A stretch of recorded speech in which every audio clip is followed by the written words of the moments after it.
Jokowi tangkap,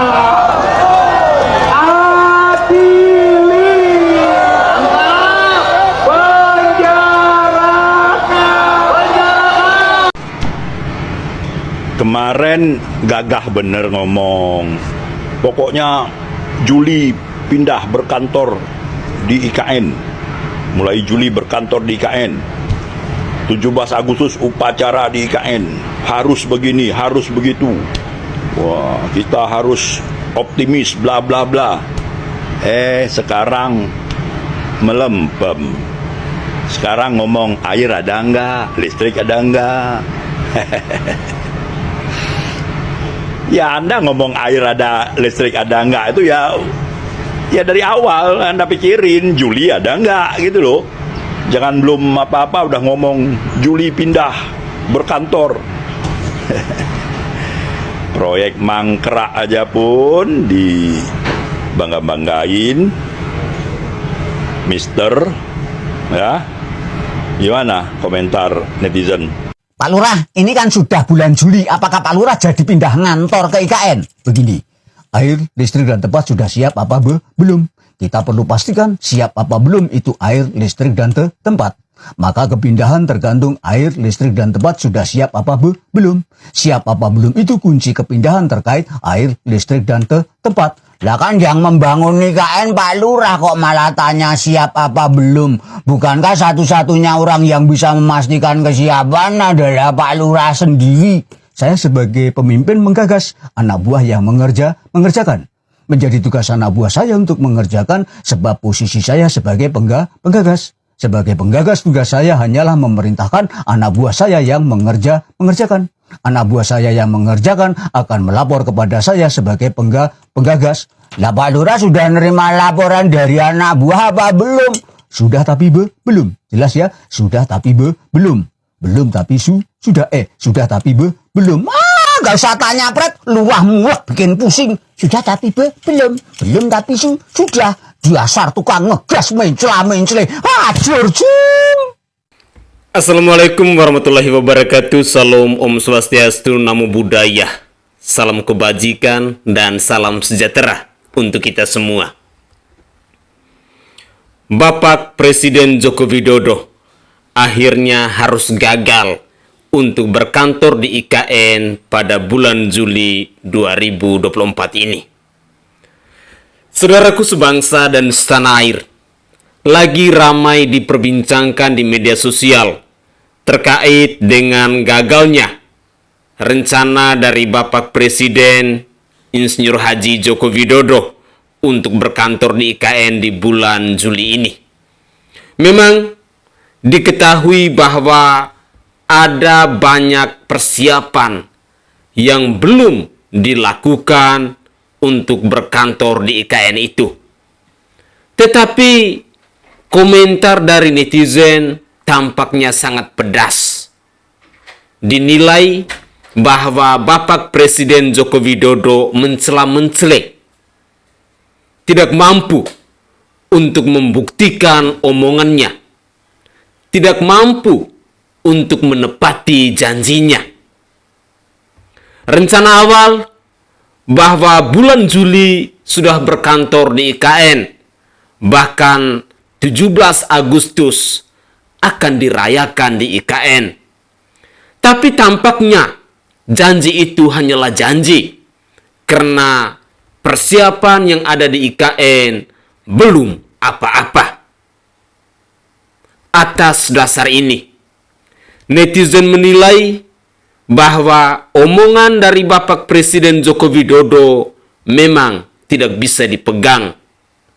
Bapak Presiden Joko Widodo dinilai mencela-mencele, isodele sore tempe, dan masih banyak lagi kritikan-kritikan pedas yang ditujukan kepada Bapak Presiden Insinyur Haji Joko Widodo. Berikut ini saya akan menyajikan beberapa cuplikan video terkait dengan komentar dari netizen perihal gagalnya Bapak Presiden Joko Widodo untuk berkantor di IKN di bulan Juli 2024 ini? Mari kita simak bersama-sama. Hai, ini kali ini suasananya beda ya. Tim IDN Times sedang outing di kawasan Lembang. Kelihatan cuacanya sejuk, penuh dengan hijau. Nah, cocok untuk ngomongin IKN nih ya teman-teman, ibu kota negara. Karena beberapa hari lalu Presiden Jokowi mengatakan bahwa ternyata dia tidak jadi pindah bekerja dari IKN di bulan Juli sesuai dengan janjinya dia sebelumnya. Karena apa? Karena belum siap. Antara lain air belum siap, listrik juga, dan tentu infrastruktur lainnya. Dan bahkan upacara kenegaraan 17 Agustus yang memang digadang-gadang oleh Presiden Jokowi akan dilakukan full sebelumnya ya di IKN, tidak akan dilakukan full. Jadi akan ada upacara juga di Jakarta yang dipimpin oleh Wakil Presiden Ma'ruf Amin didampingi oleh Wakil Presiden terpilih Gibran. Sementara di IKN nanti ada Presiden Jokowi dan juga Presiden terpilih Prabowo. Jumlah orang yang tadinya 8 ribuan juga diturunkan drastis ya, mungkin cuma 1.000 sampai 1.500-an. Jadi memang plan ini mundur. Tapi sebetulnya banyak orang yang sudah mengingatkan, termasuk otorita IKN ya, karena bulan April kan otorita IKN pergi ke Brasilia, ibu kota dari Brasil. Ini karena ibu kota baru juga, dan menyampaikan kepada Presiden Jokowi lesson learn-nya. Karena ternyata Brasilia ini kan ditetapkan sebagai ibu kota baru dari Brasil itu tahun 1960, dan ternyata karena pada saat itu tidak disiapkan bagaimana kohesi sosial dengan sekitarnya, ekonomi fokusnya hanya membangun di ibu kota yang direncanakan itu hanya 500.000. Ini saya dapat dari presentasi kepala OIKN yang mundur ya bulan lalu. Brasilia itu awalnya direncanakan 500.000 orang ya, tetapi sekarang situasinya itu populasinya tuh sekitar 3,5 juta orang. Bayangkan, direncanakan untuk 500.000, tapi sekarang jadi 3,5 juta orang. Bayangkan tekanan ekonomi dan sosial. Dan pelajarannya adalah ketidakseimbangan, income inequality itu yang luar biasa yang terjadi antara Brasilia yang di tengah dengan masyarakat sekitarnya. Itu yang juga bisa terjadi dengan ibu kota Nusantara kalau misalnya terlalu dipaksakan, terlalu terburu-buru. Inequality dapat menimbulkan emergency situasi yang emergency untuk formal informal settlement di development areas. Nah, tentang ibu kota ini saya juga baca nih ya. Ini adalah dari sebuah media di Brasil yang mengatakan bahwa sekarang the largest favela itu adalah daerah slum, daerah kumuh rakyat miskin. Tadinya itu ada di kawasan di dekat Rio de Janeiro ya. Sekarang itu justru terjadinya adalah hanya sekitar 30 km dari Brasilia. Nah, ini yang dikhawatirkan, bahwa kalau terlalu diburu-buru hanya memikirkan pembangunan fisik tanpa memikirkan sekarang ada 214-an ribu warga yang ada di kawasan yang menjadi kawasan IKN, ada sekitar 54 desa ya yang menjadi bagian dari IKN. Tidak dipikirkan hubungan sosial dan hubungan ekonomi, kesejahteraan dengan warga yang sudah ada di situ. Maka apa yang terjadi di Brasilia, favela atau daerah slum dengan potensi tingkat kriminalitas yang tinggi itu bisa terjadi di IKN. Ikuti terus beritanya di IDN Times. Akhirnya Pak Jokowi sepertinya tidak akan jadi berkantor di IKN seperti yang kita duga. Kenapa? Karena belum siap lah. Jadi kalau kemarin ngebet pengen berkantor di sana, sekarang Pak Jokowi sudah realistis. Ya, makanya Pak, apa-apa itu emang nggak bisa dikebut sesuai kemauan kita. syukurlah Bapak akhirnya mau menerima kenyataan. Tidak hanya bahwa tidak jadi berkantor di sana, seperti yang Bapak katakan, air belum ada, listrik belum ada. Tetapi juga siap-siap saja bahwa IKN itu tidak akan pernah jadi seperti yang Bapak mimpikan, ya kan? Ada peluang ke situ. Kenapa? Karena IKN bukan lagi prioritas dari pemerintahan baru. So, mari kita nikmati apa yang akan terjadi. Semua sudah sudah ditulis di langit lah. Kita berharap IKN selesai, tapi kalau memang tidak jadi prioritas pemerintahan baru, Bapak mau bilang apa, ya kan? Kita pun hanya bisa bersuara, tidak bisa melakukan apapun. Gitu Pak Jokowi, terima kasih karena kembali sadar bahwa tidak semua bisa simsalabim. Membangun ibu kota baru tidak mungkin dalam 5, 6, 7 tahun. Perlu waktu yang lama membentuk sebuah kota. Terima kasih, karena pada akhirnya jadi lebih realistis. Merdeka! Saudaraku sebangsa dan setanah air,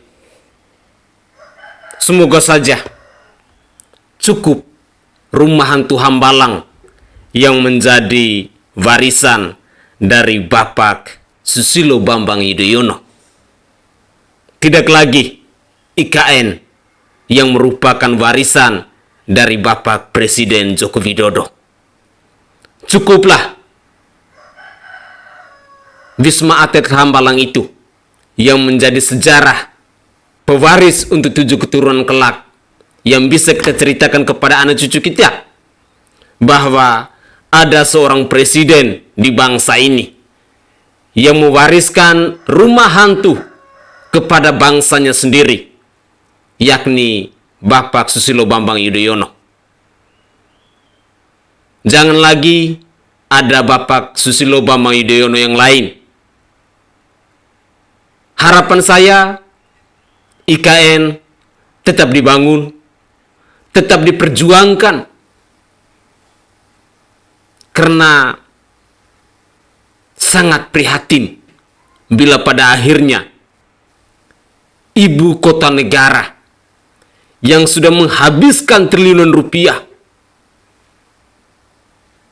pada akhirnya kita harus jadikan sebagai cerita bahwa inilah rumah hantu yang dibangun di masa bangsa ini dipimpin oleh Bapak Presiden Joko Widodo.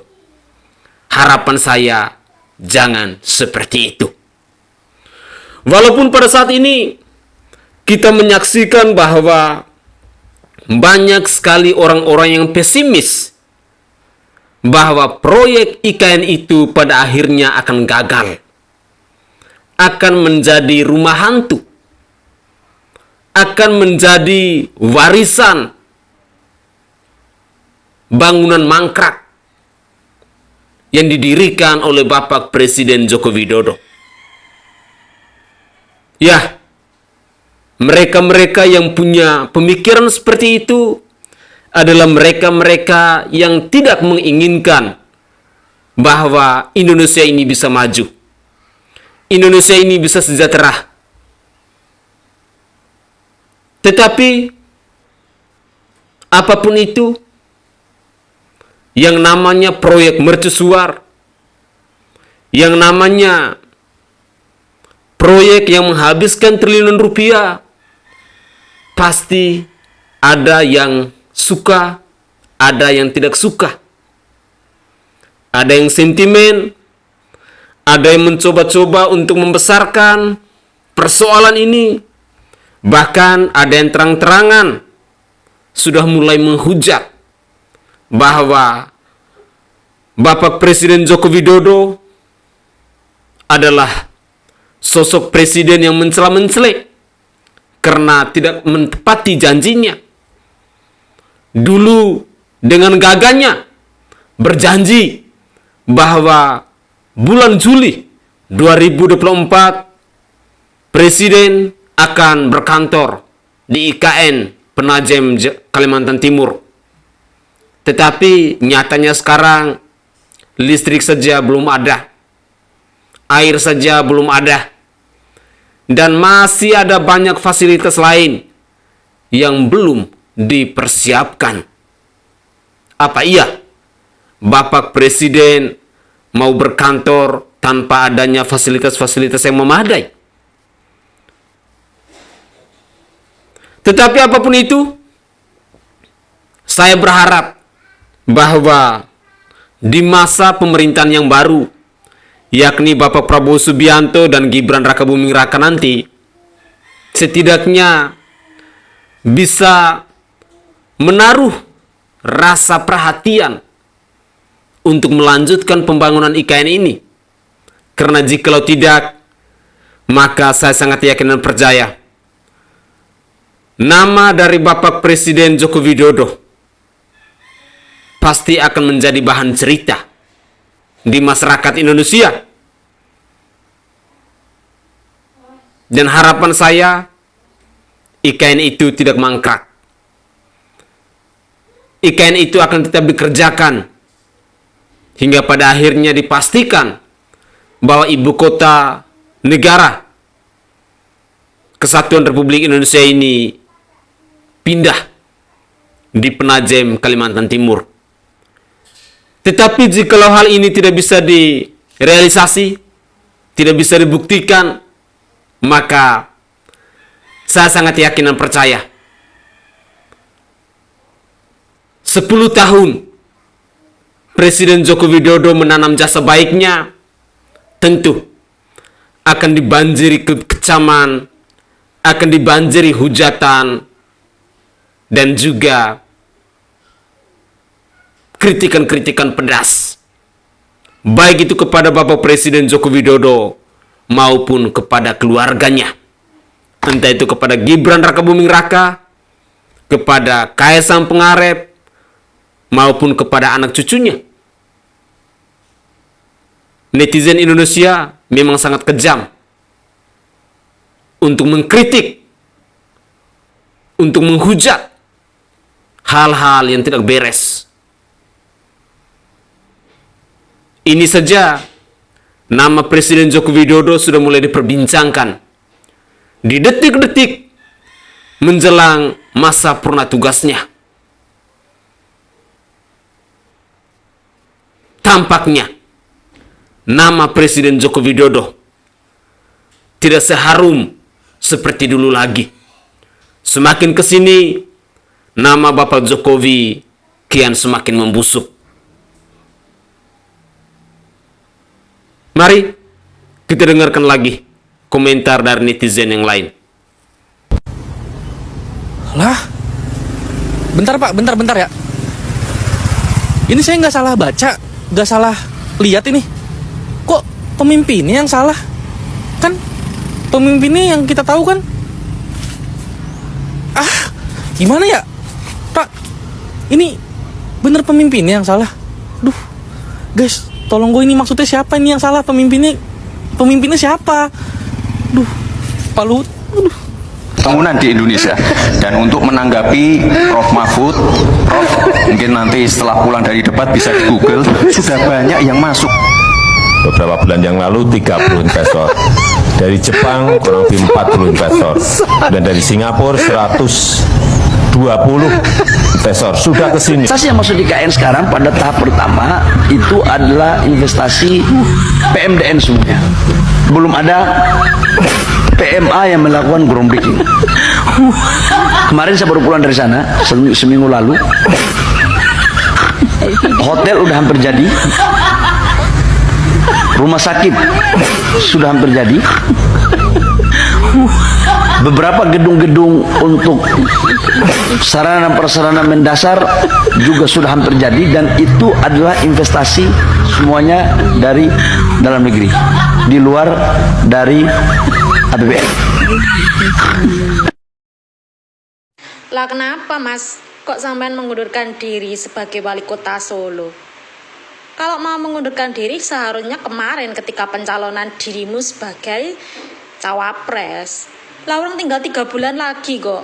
Kasihanlah bapakmu itu yang sudah nyariin kerjaan. Dimanfaatkan dengan baik dan benar dong. Wong negara punya bapak kok.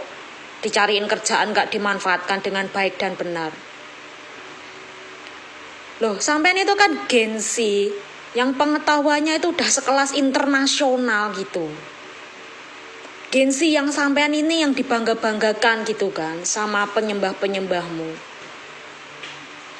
Negara peonnya Bapak itu dimanfaatkan dengan baik dan benar dong.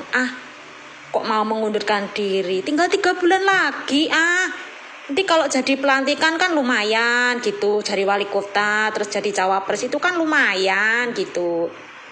Negara punya Bapak dimanfaatkan dong. Gimana sih?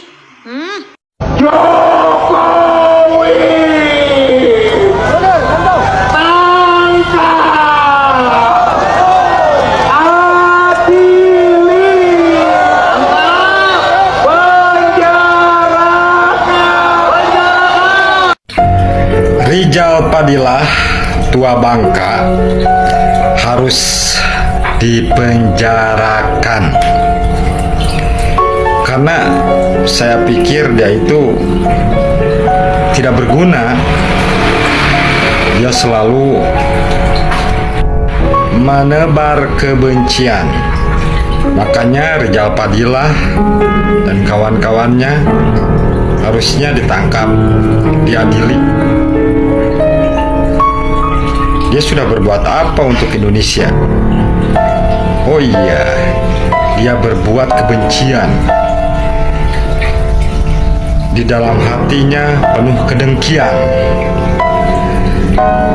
Terus menyerang Bapak Jokowi. Karena apa? Karena jagoannya Anies kalah. Titik. Oke guys, itu adalah beberapa cuplikan video yang bisa saya persembahkan ke hadapan pemirsa sekalian terkait dengan kecaman, terkait dengan kritikan dari netizen Indonesia kepada Bapak Presiden Joko Widodo yang gagal untuk berkantor di IKN pada bulan Juli 2024 ini. Apapun alasannya, tentu tampaknya netizen Indonesia, khususnya orang-orang yang membenci dengan Bapak Presiden Joko Widodo ini, tidak akan mendengarnya. Bahkan mungkin akan digoreng dari persoalan kecil menjadi persoalan yang lebih besar. Dan ini adalah fakta. Ini adalah realita yang seolah-olah sudah mendarah daging di negeri ini. Memang untuk menjadi orang baik itu sulit. Untuk menjadi orang benar juga sulit. Karena musuh jauh lebih banyak. Dengan demikian, kegagalan dari Bapak Presiden Joko Widodo untuk berkantor di IKN pada bulan Juli 2024 dengan alasan bahwa listriknya belum siap, airnya belum siap, dan lain sebagainya, mau membuktikan bahwa kritikan-kritikan pedas dari netizen Indonesia, dari rakyat Indonesia ini, pasti semakin hari kian semakin menjadi-jadi. Ya, netizen Indonesia powernya sangat luar biasa. Dan kepada Bapak Presiden Joko Widodo, juga keluarganya, siap-siap ketika kalian harus menerima berbagai macam kecaman, berbagai macam tuduhan, berbagai macam isu, berbagai macam sindiran, cibiran, dan lain sebagainya yang ditujukan kepada keluarga Presiden Joko Widodo. Inilah realita yang akan terjadi di depan mata ketika Bapak Presiden Joko Widodo tidak mampu lagi untuk menepati janjinya. Janji bahwa di bulan Juli akan berkantor di IKN. Janji bahwa 17 Agustus akan dilaksanakan di IKN. Janji bahwa sebelum saya berakhir untuk menjadi seorang presiden di bangsa ini, minimal kantor ibu kota negara itu sudah jadi. Tetapi nyatanya hari ini kita bisa saksikan bersama-sama bahwa masih ada banyak tugas, masih ada banyak tiang, masih ada banyak lubang yang menganga, yang belum bisa dibangun karena memang kita kekurangan dana, karena memang tidak ada investor yang tertarik untuk berinvestasi di IKN itu. Inilah fakta, inilah cerita, dan semoga saja Bapak Prabowo Subianto dan Bapak Gibran Rakabuming Raka sebagai penerus bisa berpikir untuk melanjutkan pembangunan IKN ini.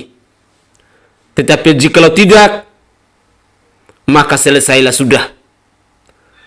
Nama Bapak Presiden Joko Widodo pasti akan semakin busuk, pasti akan diceritakan, pasti akan dikecam oleh rakyatnya sendiri. Saya Sainai dari Provinsi Nusa Tenggara Timur. Saatnya kita yang rakyat jelata harus berani untuk bersuara. Salam hormat, salam NKRI, dan salam Pancasila untuk kita semua.